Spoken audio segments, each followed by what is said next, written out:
সকল প্রশংসা মহান আল্লাহ তাআলার।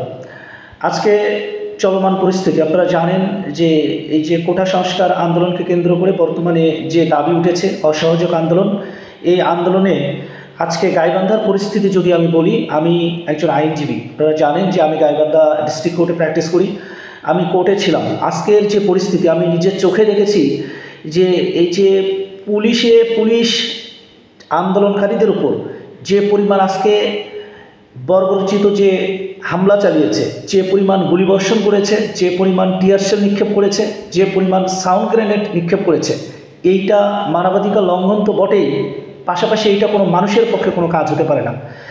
একটা কথা আমি বারবার বলি যে সেটা হচ্ছে গিয়ে পুলিশ তারা আইন শৃঙ্খলা রক্ষা করবে, এইভাবে নির্দ্বিধায় মানুষের বুকে কিন্তু তারা গুলি চালাইতে পারে না। আপনারা জেনে আশ্চর্য হবেন, আমি স্পটে ছিলাম, আমি দেখেছি প্রায় 3 থেকে 4 ঘন্টা আজকে তারা গুলিবর্ষণ করেছে, বিভিন্ন সময়ে গুলিবর্ষণ করেছে। সবচাইতে কষ্টের বিষয় হলো যে আন্দোলনকারী শিক্ষার্থীরা যখন তারা আমাদের এখানে ডিসি অফিস, জেলা প্রশাসকের কার্যালয়ে সামনে অবস্থান নেয় এবং এক পর্যায়ে জেলা প্রশাসকের কার্যালয়ের পাশেই হচ্ছে গিয়ে পুলিশ সুপারের কার্যালয়, পুলিশ সুপারের কার্যালয়ের সামনে থেকে পুলিশরা আন্দোলনকারীদেরকে এক পর্যায়ে ডেকে নেয় এবং আন্দোলনকারী বা আমরা যারা ছিলাম, আমি নিজেও ছিলাম, দেখেছি যে আমাদের কাছে মনে হচ্ছিল হয়তোবা পুলিশ তাদের সাথে কোনো কথা বলতে চায়, তাদের সাথে কোনো আলোচনায় যেতে চায়, কিন্তু দেখলাম যে না, তারা এই যে আন্দোলনকারী শিক্ষার্থী তাদেরকে ডেকে নিয়ে যখনই পুলিশের সামনে যায় ঠিক সেই মুহূর্তেই তারা গুলিবর্ষণ করে। এইভাবে শুধু একবার না, আমি যদি বলি প্রায় 5 থেকে 6 বার তারা এই ঘটনাটা ঘটিয়েছে এবং সেখানে প্রায় শতাধিক শিক্ষার্থী যারা বিভিন্ন পেশাজীবী লোক এখানে ছিল, এখানে আইনজীবী ছিল, এখানে ডাক্তার ছিলেন, এখানে শ্রমিকরা ছিলেন। আমি দেখেছি এখানে যখন মিছিল হয় আন্দোলনে পাশে যে বাড়িগুলো ছিল সেসব বাড়ি থেকে মহিলারা পর্যন্ত এসেছে এবং এখানে শিশু এসেছিল, বৃদ্ধা, সব ধরনের লোকের একটা অংশগ্রহণ ছিল আজকের এই আন্দোলনে, আজকের এই মিছিল বা গাইবান্ধার যে আন্দোলনটা হয় সেই আন্দোলনে। সেখানে এই যে পুলিশের যে দফায় দফায় তারা চাইলেই এখানে শিক্ষার্থীরা কিন্তু বেশ কয়েকবার তাদের কাছে গিয়েছিল যে তারা কি বলতে চায় শোনার জন্য, কিন্তু যখনই তাদের সম্মুখে চায় ঠিক সেই মুহূর্তেই তাদেরকে গুলি করা হয়। এটা কেমন অত্যাচার! সাধারণ মানুষের উপর এইভাবে গুলি করাটা, এইটা কোনোভাবেই কোনো আইন, পিআরবি বলেন, সিআরপিসি বলেন বা সংবিধান, কোনোটাই কিন্তু এটা সাপোর্ট করে না। কারণ যে গুলিগুলো মানুষের বুকে ছোড়া হচ্ছে, এই গুলিগুলো কিন্তু আমাদের টাকায় কিন্তু কেনা, আমাদের টাকায় গুলি কিনে সেইগুলি আমাদের বুকেই বিঁধবে, এইটা সাধারণ মানুষ কিন্তু কোনোভাবেই মেনে নেবে না।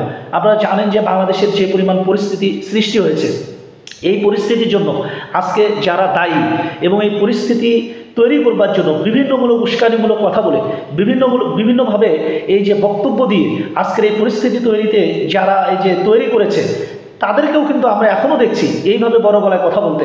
এখন পর্যন্ত তাদের যে শিক্ষার্থীদের বিভিন্ন সময় বিভিন্ন কিন্তু দাবি ছিল, তারা চেয়েছিলেন একটা প্রথমে শান্তিপূর্ণ সংলাপ, তারা চেয়েছিলেন যে এই যে যারা এরকম উস্কানিমূলক বক্তব্য দিয়েছে, উস্কানিমূলক কথা বলেছে, তাদের পদত্যাগ চেয়েছিলেন। অথচ দেখেন এখন বাংলাদেশের পরিস্থিতি কোন দিকে গেছে, এর ভবিষ্যৎ কী এটা আমরা কেউ বলতে পারি না। তবে একটা কথাই বলতে চাই, এই দেশ আমাদের, এই দেশ মুক্তিযোদ্ধারা যেভাবে স্বাধীন করেছে, যেভাবে রক্ত দিয়েছে, আবার এই যে একটা প্রজন্ম দেখা যাচ্ছে, বর্তমান প্রজন্ম, তাদের বুকে এভাবে গুলি ছুঁড়ে যেভাবে রক্ত ঝরানো হচ্ছে, এইটা ইতিহাস কোনো দিন কিন্তু মেনে নেবে না, ইতিহাস কোনো দিন এটা ভুলবে না। আগামী প্রজন্ম যারা আজকে এই বর্বরচিত যে হামলাগুলো করছে তাদেরকে ঘৃণা ভরে মনে রাখবে, ঘৃণা ভরে স্মরণ করবে।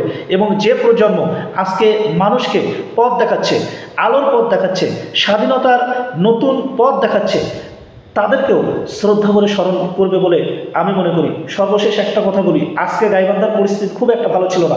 আমি সব জায়গার কথা বলবো না, গাইবান্ধা স্পটে আমি ছিলাম, সেখানে আজকে আমি সারাদিন ছিলাম, খুবই খারাপ অবস্থা ছিল। এবং যেভাবে সাধারণ মানুষের উপর নির্যাতন করা হয়েছে, যেভাবে সাধারণ মানুষের উপর গুলি চালানো হয়েছে, এইটা কোনো দিন, এইটা পুলিশের কাজ হইতে পারে না, এইটা কোনো মানুষের কাজ হইতে পারে না। পুরোপুরি অমানসিকতার একটা পরিচয় দিয়েছে আজকে এই গাইবান্ধায়। ভালো থাকবেন, সুস্থ থাকবেন, আল্লাহ হাফেজ।